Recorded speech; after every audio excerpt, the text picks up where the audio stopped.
Hello and welcome. Good evening, good afternoon. One might take a look at the team, see 119 points and think, what an achievement, what a fantastic result. I, for one, would like to say that I just made the worst mistake in fantasy ever seen to man. I have slept through a deadline. Well, the thing is, I'm living in a country that's been bombed by Russia, and we get air raid alerts at night, like almost every night for the past 3 years especially.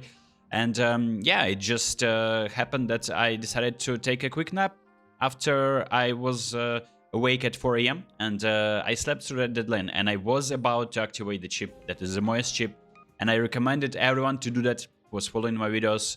And we're about to reach 1,000 subscribers, by the way, as well. So if you're following my advice, actually, for the past 3 game weeks, I was doing some silly mistakes. And if you're following my advice and like copying my team, you would be like 50 points better, performing better than I did. And even here, this is a red arrow, not a massive one. And I made these 3 transfers. At least I did the transfers, which were kind of decent. I got rid of Gordon, of course, I think he's like injured out. And Buma didn't score me many points. NDA, on the other hand, was also injured.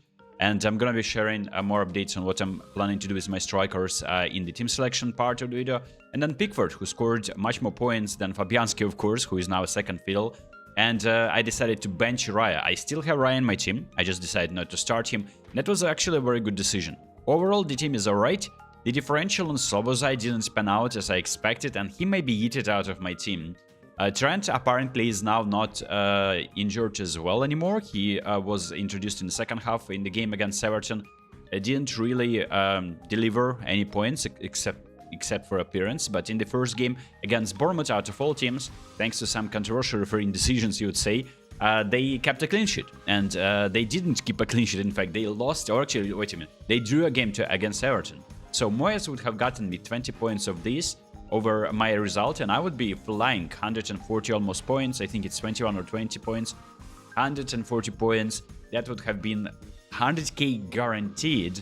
And now I'm dropping to like 130, 140k, which is very unfortunate. On the other hand, I saved 2 transfers, and the idea was always to switch from Moyes to another manager.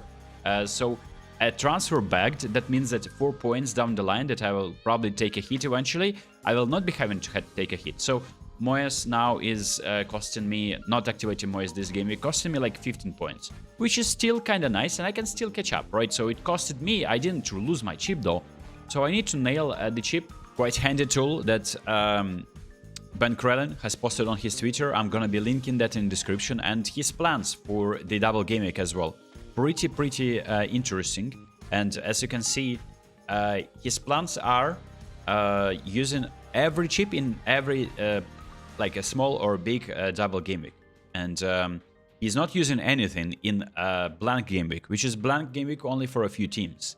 And then I would say that this is where my own strategy and getting on Emery right now may be a little bit too late jumping on the bandwagon of assistant managers, given that I missed out on Moyes already, and I can maybe just take it in the chin and maybe use my assistant manager chip in one of these game weeks to gain the ground and earn 10 points, maybe hopefully more than 10 points every game week, just due to that assistant manager, and switching it every time because I will be having some transfers. So starting with the goalkeeper, it is Ryan Goal, whom a lot of people have sold, and I still have him in my team, which is very nice and very handy, because I think Leicester game is the one that Arsenal can keep a clean sheet, and I have obviously double Arsenal defense in Gabriel, and he's good at set pieces, as you have already discovered.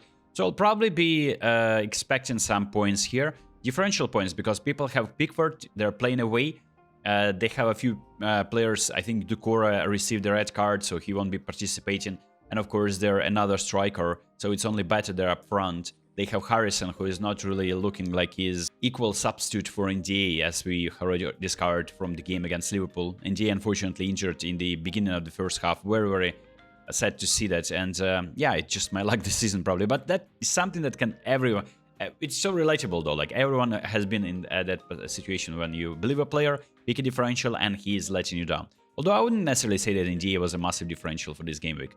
And then we have a Robinson, who is, as it stands, he starts, but against Nottingham Forest, especially against my striker, whom I'm starting, you probably have figured it out, I think I'm gonna may as well just bench him. And this is where I can then make a transfer. One of the players that will be leaving my team will become Kirkus. And Kirkus will be playing against Southampton away, but he has nice fixtures ahead of him. Even if he concedes a goal, he still can produce a magical moment.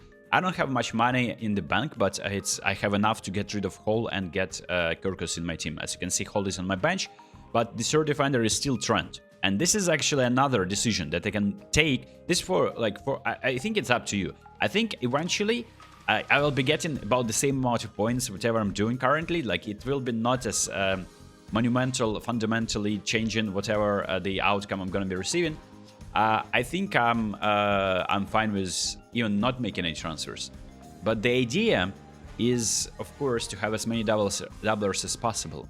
So a cheeky Lucadini can appear in my team. But I think there's no need to do that, because eventually they're going to be blanking. You see Liverpool players are blanking. You see Isak is blanking. You see Rodgers is blanking in game week number 29. So we'll see about that. I'm going to be covering that in a second. The chip strategy as well. And Bumo receives, obviously, he gets a start against West Ham. Surely you can't bench him. And like, my midfield is looking stacked. So Slobozai has 2 game weeks. I cannot really get rid of him, right? If I'm not really trusting the process with Slobozai, which is like owned by like 0.5%. Maybe he's owned a little bit, ownership is higher, but everyone has a triple up on Liverpool, Salah, Gakpo, Trent, and mine is slightly different. So if Slobozai is returning and Gakpo is not returning, I'm literally like propelled to like insane ranks. So this is my bet. I need to make these risky decisions. Although I understand that Slobozai as an asset probably is worse than Gakpo up front. On the other hand, we have Salah, of course. He's going to be captain against Wolves and Villa, so I expect him to get me another haul. Bro, like, it feels like this man is not blanking. Well, he did a few game weeks ago, so maybe that is a worrying sign, but I'm pretty sure that he's going to be scoring some goals against Wolves. Then I have Palmer, Rodgers and Palmer. And so both of them will do. Now I'm going to be sharing, like, and obviously Palmer against Brighton is a fantastic fixture too. And then up front we have Wood and Isak. And this is where, like, if you don't really fancy Isak against Man City, although we've seen Man City, like, how fragile their defense is, if it's still Ederson in goal, like Real Madrid, that makeshift team, like in defense, still managed to beat Man City away. So can you imagine what Isak can do? I don't want to bench Isak, and I don't want to bench Wood. And then my attackers have double game weeks, 3 of them, like midfielders, of course. And then we have Bouma and Palmer, so you can't bench them either. On my bench, I have players that I would actually be fine with benching, but I don't have any of the Bournemouth boys. So the idea is probably then, depending on the actual condition of Trent, and I just don't believe in Liverpool clean sheets, as we've already discovered this season. It's something that you don't want to invest in. It could be Trent to Kirkus, and then I can get, instead of one of my attackers, it's going to be NDA to Gakpo and Isak benched.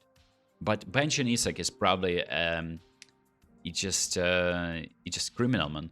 The other thing that I can do, which I am planning currently, is a whole yeeted. We have some money to get Kirkus. I don't care that he rose in price. I wasn't really doing early transfers, and I'm fine with getting him at premium price. So Kirkus is entering the team, but now we need to save some money because we can't even afford getting Unai Emery. So if I'm getting the assistant manager chip activated, yeah, Emery is 0.8. So this also puts spanner in the works, where I need to get rid of my midfielders maybe, or another bring in a player, right, that helps me save. So then I may just get rid of Slobozai, you know. It could be the end for my differential and get Kluivert, because Kluivert is on penalties, unlike Slobozai and against Southampton. It's not a home fixture, but he actually facilitates me making this move. So I can go early if I see the price changes happening. Right now I'm filming that price changes happen in like 3 hours.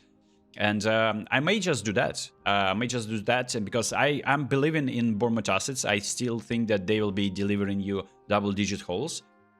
Because that Southampton, Wolves, Brighton, Tottenham, Brentford, all of these teams can concede goals and Kluivert can be scoring them. And he can be scoring them from penalties, from open play. Yeah, it's just a nice player to have.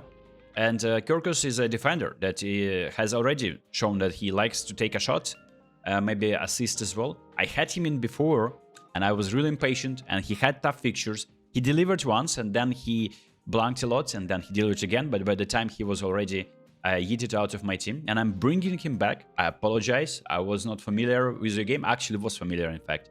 I had a video on my channel where I say that it's a differential time, and I wanted to get him, I believed in him.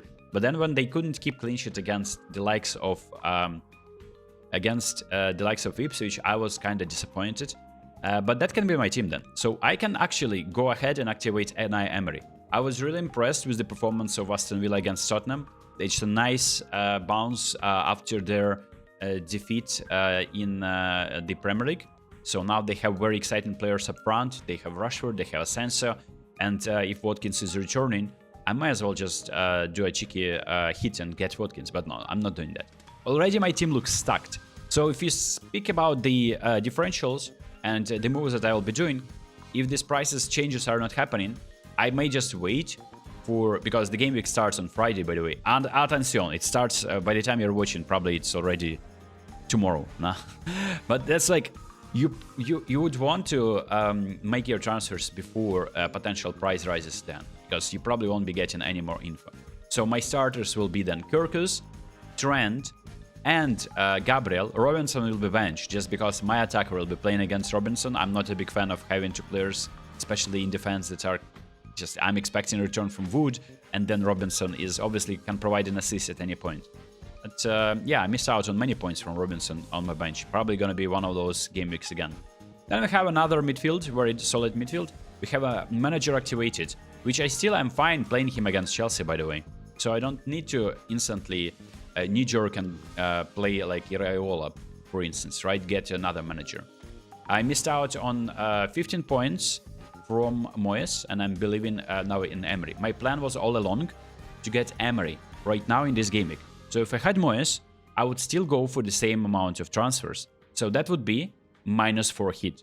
So with Moyes, I would be just up 15 points. But then Emery kicks in, and I have additional fixture from that manager in the game week number 27. So 25, 26, and 27. This is where it's gonna be my differential game week, where I can still, I don't need to make many transfers. Yeah, I can get rid of NDA for like Mateta, or I can start getting rid of players that are blanking in Game Week 29. But I don't need to rush. As you can see, I have pretty nice setup. Even if Game Week 29 happens right now, FPL Tools is the extension that you can use on Mozilla or Chrome, by the way, very, very handy. I only have 3 players that are blanking.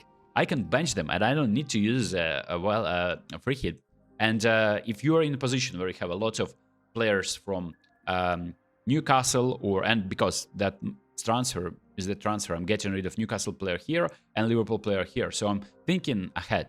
Obviously, I'm getting rid of double game week fixture, and that's where Slobozai most likely will start both. But he already started both, and these were like pretty favorable fixtures.